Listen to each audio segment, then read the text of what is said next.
बिस्मिल्लाहिर्रहमानिर्रहीम। अस्सलामु अलैकुम डियर स्टूडेंट्स। लेक्चर नंबर 10 के साथ मैं आपका इंस्ट्रक्टर आतिफ नसीम आपको खुशामदीद कहता हूँ। स्टूडेंट्स, लेक्चर नंबर 9 में हमने जो डिस्कशन की वो एब्सोल्यूट ग्रेविटेशनल पोटेंशियल एनर्जी की डिस्कशन हमने स्टार्ट की थी। उस लेक्चर नंबर 9 को थोड़ा सा रिवाइज़ कर लेते हैं तो फिर आज के लेक्चर में ये टॉपिक इतना नहीं बचा। इंशाल्लाह आज के लेक्चर में ये कंप्लीट हो जाएगा। स्टूडेंट्स, हमने कहा था कि absolute gravitational potential energy is the energy कि आप किसी बॉडी को सरफेस ऑफ अर्थ से इन्फिनिटी तक पहुंचा दें या आप किसी बॉडी को इन्फिनिटी से ले आएं सरफेस ऑफ अर्थ की तरफ। तो ऐसे केस में जो वर्क डन आप करते हैं, जो एनर्जी आप ज़ाया करते हैं, उस एनर्जी को कहा जाता है absolute gravitational potential energy. Students, हमने कहा था कि हम इसका मैथमेटिकल फॉर्म डिराइव करने के लिए सबसे पहले हम change in potential energy find करेंगे। मतलब हम दोनों पॉइंट्स को फील्ड के अंदर ही कंसिडर करेंगे और ऐसे पॉइंट्स कंसिडर करेंगे जिस पे पोटेंशियल आपके साथ ज़ीरो ना हो, ताकि जो हम वर्क करें वो पोटेंशियल एनर्जी प्रोवाइड ना करें बल्कि वो पोटेंशियल एनर्जी को चेंज कर दें। स्टूडेंट्स, हमने कहा था कि अगर हम ए से लेकर बी तक किसी बॉडी को अगेंस्ट द फील्ड ले जाना चाहें तो हमें इस पे वर्क करना होगा और वो वर्क जो है इस बॉडी की पोटेंशियल एनर्जी को चेंज कर देगा और वो वर्क या वो चेंज इन पोटेंशियल एनर्जी, उसके लिए आप फार्मूला यूज़ कर सकते हो mgh। लेकिन स्टूडेंट्स, mgh फार्मूला यूज़ करते वक्त आपने इस बात का ख्याल रखना है कि g वो तो चेंज होता ही होता है, हर पॉइंट पे g की वैल्यू डिफरेंट होती है, लेकिन क्या वो g के चेंजेस आपके एक्सपेरिमेंट में एक्सेप्टेबल है या नहीं है। तो उसमें हमने स्टूडेंट्स लेक्चर नंबर 9 में बात की थी कि अगर हाइट, छोटा हाइट हो, 1 मीटर हो, 10 मीटर हो, यहाँ तक कि 1000 मीटर भी हो, 1 किलोमीटर हो, तो चलें उस पे हम जी के चेंजेस को निगलेक्ट कर सकते हैं, हम उसको नज़रअंदाज कर सकते हैं। लेकिन यहाँ पे ये जो हाइट है ये छोटा हाइट नहीं है स्टूडेंट्स। ये हम किसी बॉडी को, अभी इसको आगे हम इस तरह लेके आएंगे कि हम किसी बॉडी को सरफेस ऑफ अर्थ से इन्फिनिटी तक लेके जाएंगे। So it is a huge height और इस ह्यूज हाइट की वजह से जी में जो चेंजेस आएंगी वो नेग्लिजिबल नहीं है, वो नज़रअंदाज करने के काबिल नहीं है, वो हमारे रीडिंग्स को बहुत ज़्यादा अफेक्ट कर सकती है। तो स्टूडेंट्स, हमने कहा था कि we can't use formula, we can't use this formula in a single step because G is variable. ठीक है, तो हमने कहा था कि what can we do, we can apply superposition theorem.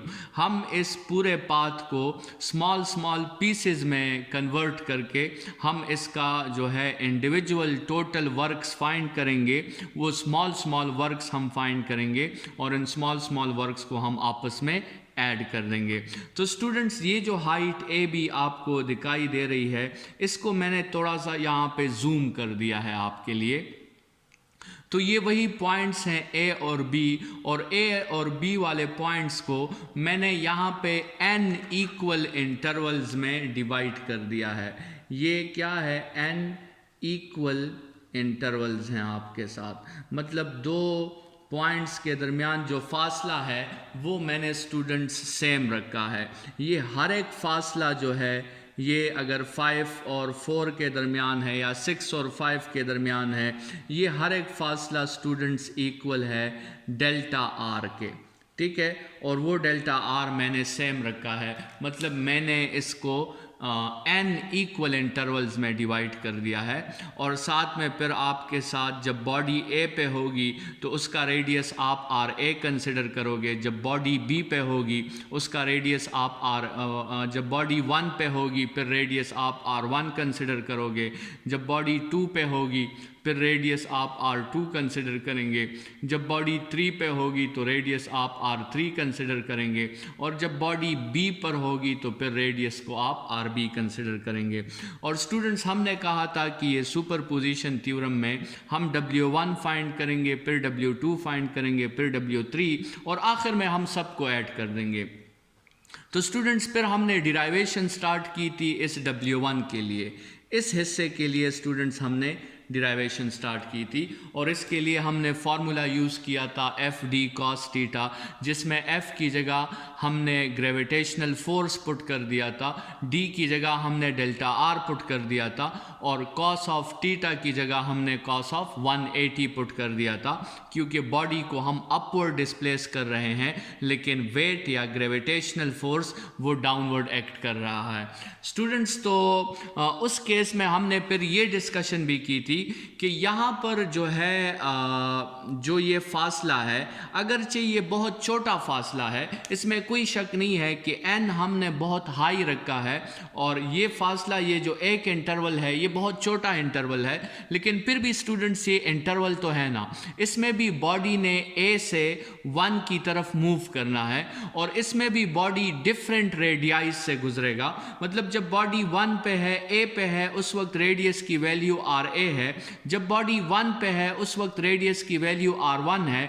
तो स्टूडेंट्स, हम फार्मूला में R की जगह RA पुट करें या फार्मूला में R की जगह R1 पुट करें, जो अगर मैं आपको वो पिछला लेक्चर दिखा सकूं जिसमें हमने ये डिस्कशन की थी, यहाँ पे जो हमने ये W1 के लिए स्टूडेंट्स जो हमने ये फार्मूला लिखा है, इसमें इस R की जगह हम क्या पुट करें? क्या हम R की जगह R की इनिशियल वैल्यू RA पुट कर दें या इस R की जगह हम R की फाइनल वैल्यू R1 पुट करें? तो स्टूडेंट्स, हमने तो यहाँ शॉर्टकट अप्लाई किया था। हमने क्या किया था कि हमने R स्क्वायर की जगह R इंटू R लिख दिया, और एक दफ़ा हमने R की इनिशियल वैल्यू लिख दी, और एक दफ़ा हमने R की फाइनल वैल्यू लिख दी। ठीक है, एक दफ़ा इनिशियल वैल्यू आ गई, एक दफ़ा फाइनल वैल्यू आ गई।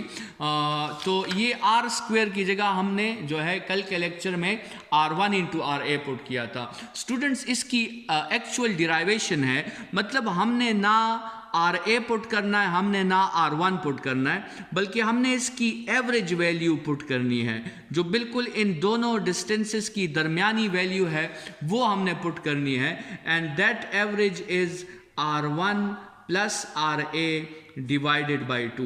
स्टूडेंट्स, चूंकि आप तो फार्मूला में इसका स्क्वायर पुट करोगे, तो जब आप इसके दोनों साइड्स पे स्क्वायर ले लेते हो और आप उसको कंप्लीटली सिंप्लीफाई कर लेते हो, तो इसका आंसर आखिर में आपके साथ आ जाता है R1 RA। तो हमने तो ये एज अ शॉर्टकट जो है, अगर आप इसका स्क्वायर ले लो और इसे सिंप्लीफाई कर लो, तो आखिर में आपके साथ ये आंसर भी आ जाता है। तो हमने डायरेक्टली ये आंसर मेंशन कर लिया था एज अ शॉर्टकट। बहरहाल हमने W1 के लिए डिराइवेशन की, और वो हमारे साथ आ गया -g mass of the planet mass of the body 1/RA - 1/R1। फिर स्टूडेंट्स, हमने सिमिलरली, अगर आपको कल का लेक्चर थोड़ा सा रिवाइज कर लें, तो हमने इस फार्मूला को समझा, W1 के फार्मूला को, और फिर हमने इन सब के लिए वो फार्मूलाज मेंशन कर लिए, और फिर हमने इन सब को आपस में ऐड कर दिया। तो जो टोटल वर्क आया फ्रॉम A टू B, जो टोटल वर्क हमारे साथ आया, वो हमारे साथ ये फार्मूला आ गया, -GMEM 1/RA - 1/RB। आपको कल के लेक्चर में याद होगा कि वो बाकी सारे टर्म्स कैंसिल हो गए थे, सिर्फ फर्स्ट वर्क का फर्स्ट टर्म रह गया था और लास्ट वर्क का लास्ट टर्म रह गया था। तो बाकी सब एक दूसरे के साथ, ये वो फर्स्ट वर्क का फर्स्ट टर्म था और ये वो लास्ट वर्क का लास्ट टर्म था, तो बाकी तो सब एक दूसरे के साथ कैंसिल हो गए थे। तो ये वर्क आ गया। स्टूडेंट्स, फर्स्ट स्टेप प्रूफ का कंप्लीट हो गया है कि हमने कहा था कि हम सबसे पहले जो है वो चेंज इन एनर्जी फाइंड करेंगे, और चेंज इन एनर्जी स्टूडेंट्स हमने जो है वो फाइंड कर ली है। यहाँ पे अगर आप लेक्चर नंबर 9 का स्टार्ट देखें तो उसमें हमने कहा था कि प्रूफ प्रोसेस में हम सबसे पहले change in potential energy find करेंगे, और वो कंप्लीट हो गया है। अभी हमने इस चेंज इन पोटेंशियल एनर्जी को कन्वर्ट करना है एब्सोल्यूट इलेक्ट्रिक पोटेंशियल एनर्जी में। तो स्टूडेंट्स आप यहाँ देखें, how can we convert change in potential energy to absolute potential energy at the surface of earth. Students इस डायग्राम को दोबारा आप देखें, ये पॉइंट ए से हम बॉडी को पॉइंट बी तक लेके गए, और उसके केस में जो हमारे साथ पोटेंशियल एनर्जी चेंज हुई उसका ये फॉर्मूला हमारे साथ आ गया है। लेकिन अब हम क्या करना चाहते हैं कि हम इस चेंज इन पोटेंशियल एनर्जी को एब्सोल्यूट ग्रेविटेशनल पोटेंशियल एनर्जी में कन्वर्ट करना चाहते हैं। तो स्टूडेंट्स हमें 2 स्टेप्स लेने होंगे। हमें पॉइंट ए जो है वो लाना होगा सरफेस पे, और पॉइंट बी को हमें फील्ड से बाहर निकालना होगा।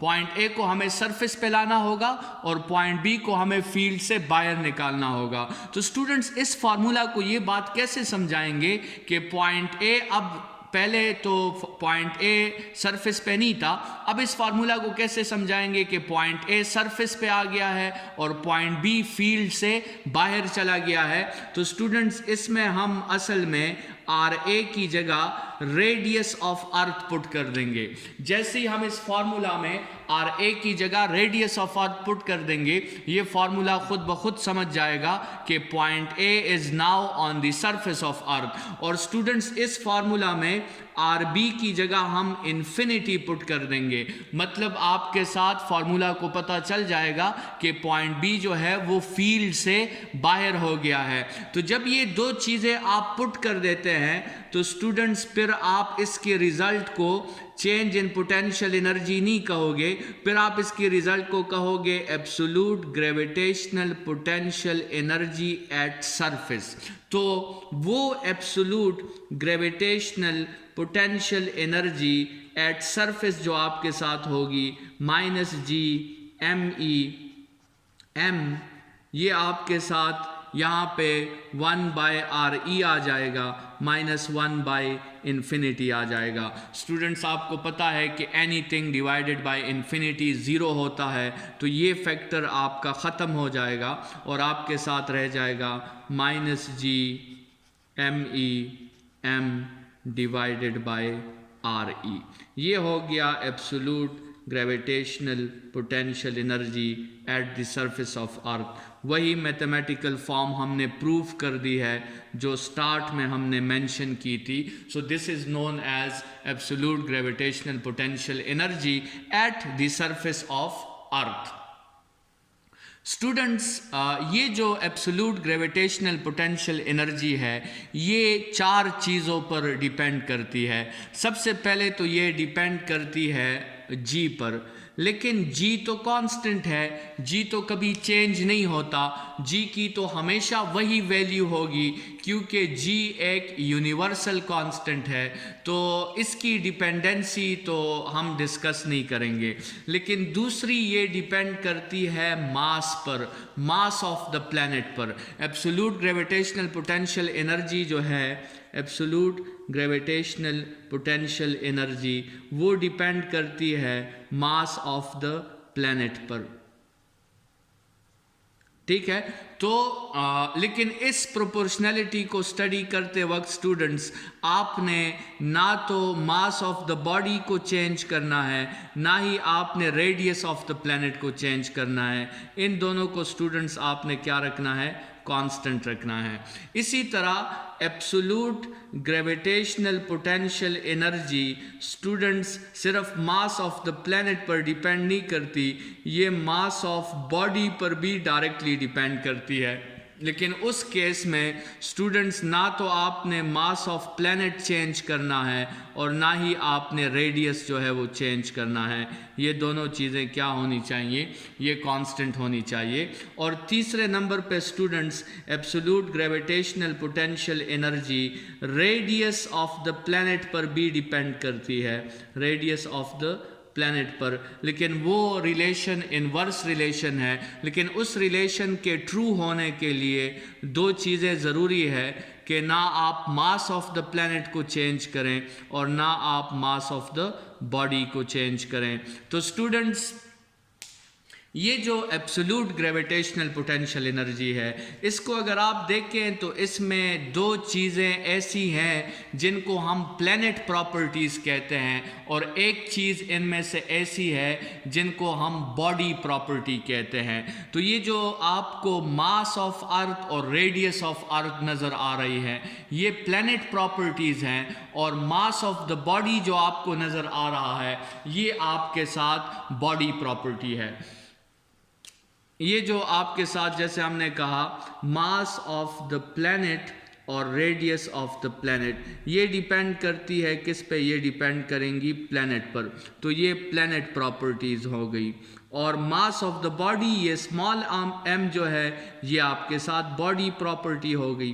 ठीक है, तो इसका मतलब ये हुआ कि absolute gravitational potential energy planet पर भी डिपेंड करती है, लेकिन सिर्फ प्लैनेट पर डिपेंड नहीं करती, साथ में वो उस बॉडी पर भी डिपेंड करती है।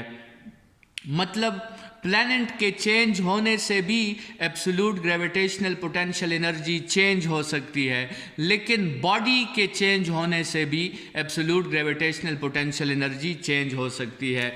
मिसाल के तौर पे लेट्स सपोज आप अर्थ के केस में एक छोटी बॉडी है जिसका मास है 1 kg, एक बड़ी बॉडी है जिसका मास है 10 kg। तो अकॉर्डिंग टू दिस प्रोपोर्शनैलिटी के absolute gravitational potential energy mass of the body पे डिपेंड करती है।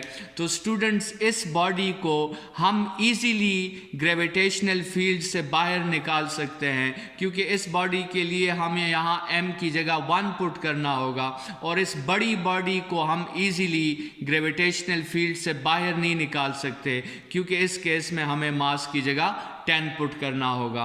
तो एब्सोल्यूट ग्रेविटेशनल पोटेंशियल एनर्जी जो है, ये प्लैनेट पर भी डिपेंड करता है और ये मास पर भी डिपेंड करता है। सिर्फ और सिर्फ प्लैनेट पे ये डिपेंड नहीं करता, बल्कि मास ऑफ द बॉडी पर भी डिपेंड करता है। तो इसको शो करने के लिए हम आसान अल्फाज में ये कहते हैं कि absolute gravitational potential energy is a planet property,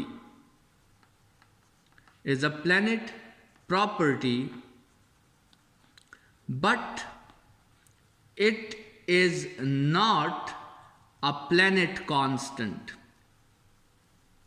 planet property है, लेकिन planet constant नहीं है। ये planet constant ये तब होता जब ये सिर्फ और सिर्फ प्लैनेट पर डिपेंड करता, बॉडी पर डिपेंड ना करता। लेकिन फिलहाल ये जो एब्सोल्यूट ग्रेविटेशनल पोटेंशियल एनर्जी है, ये प्लैनेट पर भी डिपेंड कर रही है और बॉडी पे भी डिपेंड कर रही है। सो देयरफॉर हम कहते हैं कि absolute gravitational potential energy planet property तो है, क्योंकि ये प्लैनेट पर डिपेंड करती है, प्लैनेट के मास पर डिपेंड करती है, प्लैनेट के रेडियस पर डिपेंड करती है, लेकिन ये प्लैनेट कांस्टेंट नहीं है। उसका रीज़न ये है कि ये सिर्फ प्लैनेट पर डिपेंड नहीं करती, ये मास ऑफ द बॉडी पर भी डिपेंड करती है। स्टूडेंट्स, तो ये हमारे साथ एब्सोल्यूट ग्रेविटेशनल पोटेंशियल एनर्जी का फॉर्मूला हो गया।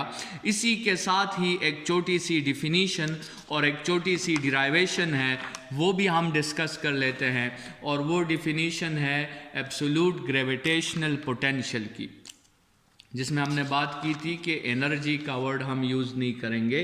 तो अब डिफाइन करते हैं एब्सोल्यूट ग्रेविटेशनल पोटेंशियल को।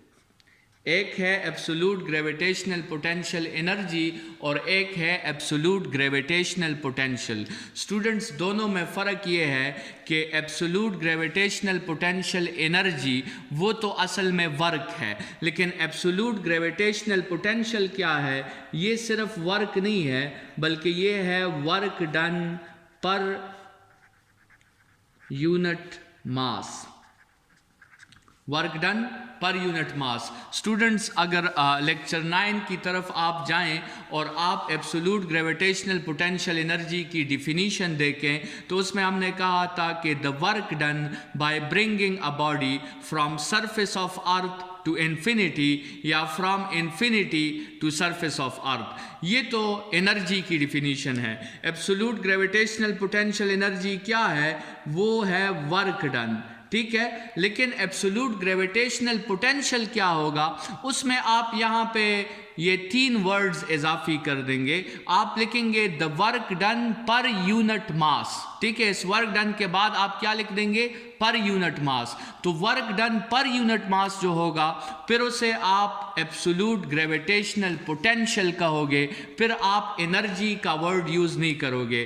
तो what is absolute gravitational potential? It is work done per unit मास, ठीक है। मतलब आपके साथ जो है ये हुआ कि absolute gravitational potential is work पर यूनिट मास, ठीक है।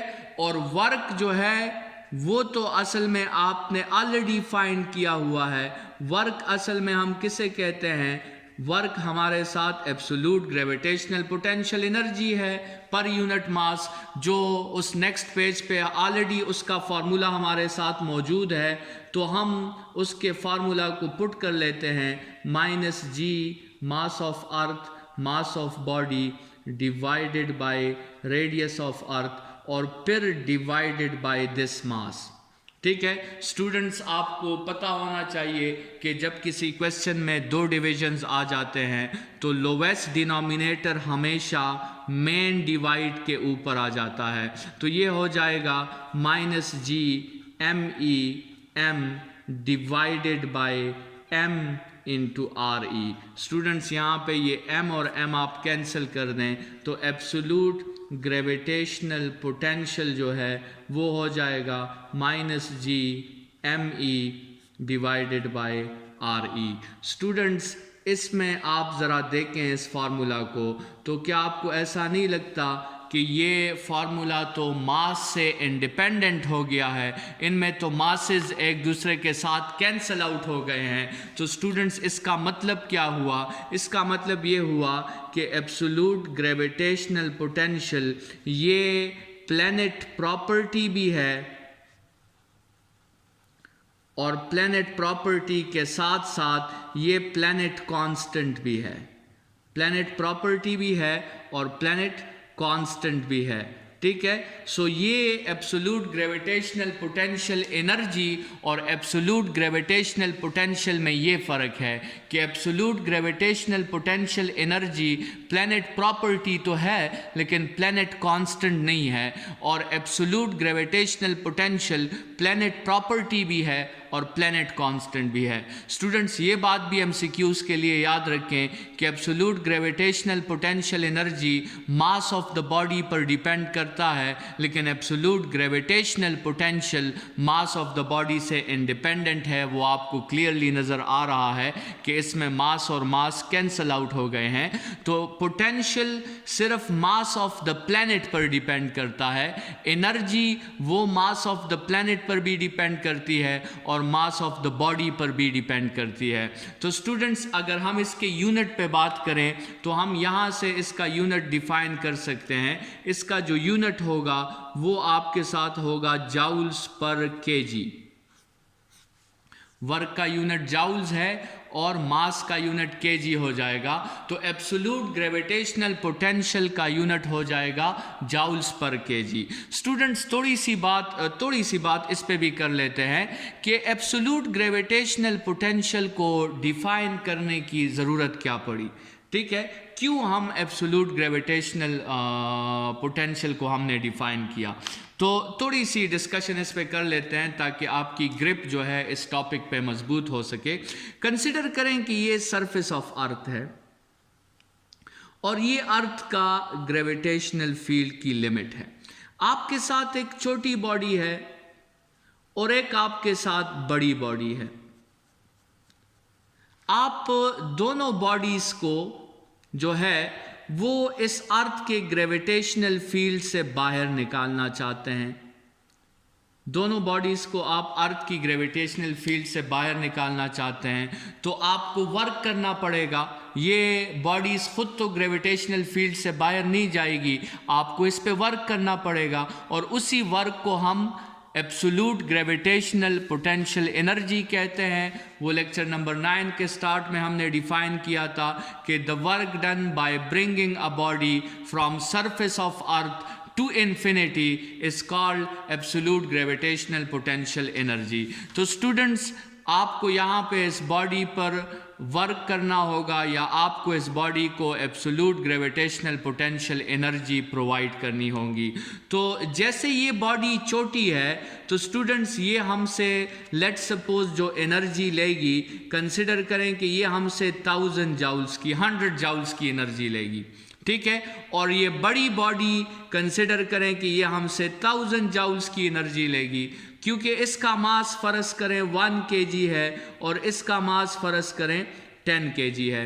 तो इस बॉडी की absolute gravitational potential energy 100 joules है और इस दूसरी बॉडी की एब्सोल्यूट ग्रेविटेशनल पोटेंशियल एनर्जी जो है वो 1000 जाउल्स है।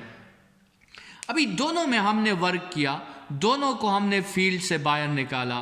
क्वेश्चन ये है स्टूडेंट्स कि दोनों की absolute gravitational potential energy different क्यों है? ये एक बॉडी को हम 100 जाउल्स की एनर्जी से बाहर निकाल रहे हैं और दूसरे बॉडी को हम 1000 जाउल्स की एनर्जी से बाहर निकाल रहे हैं। ये दोनों की ये एनर्जीज आपके साथ डिफरेंट क्यों हैं? स्टूडेंट्स, ये डिफरेंट इसलिए है, शायद आपको अंदाज़ा हो गया होगा, ये डिफरेंट इसलिए है क्योंकि absolute gravitational potential energy mass of the body पर डिपेंड करती है और ये इसलिए डिफरेंट है क्योंकि दोनों के मासेस डिफरेंट है। अभी अगर आप एब्सोल्यूट ग्रेविटेशनल पोटेंशियल एनर्जी को देखें ना तो उस डिफिनीशन में कहीं भी मास का जिक्र नहीं हुआ, ठीक है। उस डिफिनीशन में हमने सिर्फ वर्क डन का जिक्र किया है, लेकिन मास का जिक्र ना करने से स्टूडेंट्स कंफ्यूजन्स आ रही हैं। कंफ्यूजन्स ये आ रही हैं कि यहाँ पे 100 जाउल्स एनर्जी यूज़ हो रही है, वहाँ पे 1000 जाउल्स एनर्जी यूज़ हो रही है और हम इनको डिफ्रेंशिएट नहीं कर सकते जब तक डिफिनीशन में मास का जिक्र नहीं आएगा। तो स्टूडेंट्स, हमें लगा कि एक ऐसी क्वांटिटी भी डिफाइन करनी चाहिए हमें जिसमें मास का जिक्र भी हो, जिसमें सिर्फ वर्क का जिक्र ना हो बल्कि उस बॉडी का जिक्र भी हो जिस पे हम वर्क कर रहे हैं। तो उसके लिए हमने डिफाइन की एब्सोल्यूट ग्रेविटेशनल पोटेंशियल, जिसमें हमने सिर्फ वर्क की बात नहीं की बल्कि उस बॉडी के मास की भी हम बात कर रहे हैं जिस पे हम वर्क कर रहे हैं। So this is the reason why we have defined absolute gravitational potential. बाकी स्टूडेंट्स, इसका फ़ायदा क्या है एब्सोल्यूट ग्रेविटेशनल पोटेंशियल एनर्जी का? इसका फ़ायदा ये है स्टूडेंट्स कि अगर आपसे कोई पूछे कि एक प्लेनेट है और उस प्लेनेट पे सरफेस पे एक बॉडी पड़ी है और उस बॉडी का मास है 10 kg और हम इसको बाहर निकालना चाहते हैं फील्ड से, ठीक है, और हमें एनर्जी लगती है लेट सपोज 100 जाउल्स, ठीक है। ये आपको एक क्वेश्चन में एक स्टेटमेंट मिल गया कि अ 10 kg body with an energy of 100 joules can leave the gravitational field of earth, ठीक है। अभी स्टूडेंट्स, वो आपसे कहता है क्वेश्चन में कि अगर ये 10 kg की जगह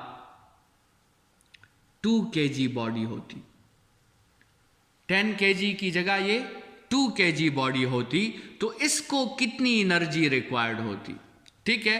अभी यहाँ पे आप देखें कि इस एब्सोल्यूट ग्रेविटेशनल पोटेंशियल का फ़ायदा क्या है। स्टूडेंट्स, आप सबसे पहले क्या करेंगे? आप सबसे पहले इस एनर्जी को इस मास पर डिवाइड कर देंगे। जब आप इस 100 जाउल्स को 10 kg पर डिवाइड कर देंगे तो आपके साथ आ जाएगा 10 जाउल्स पर केजी।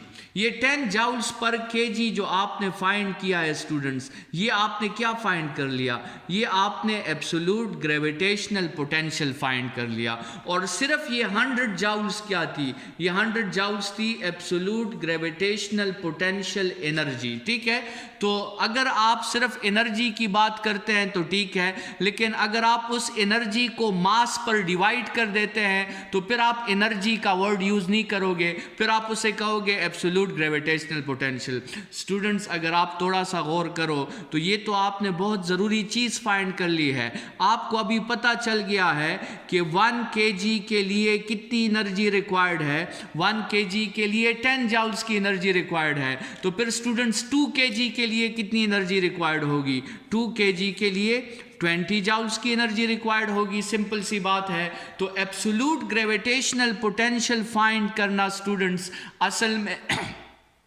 असल में आप अपने लिए एक क्रॉस मल्टीप्लिकेशन का फॉर्मूला फाइंड कर लेते हैं, जिसके हेल्प से फिर आप जो है किसी भी बॉडी के लिए absolute gravitational potential energy find कर सकते हैं।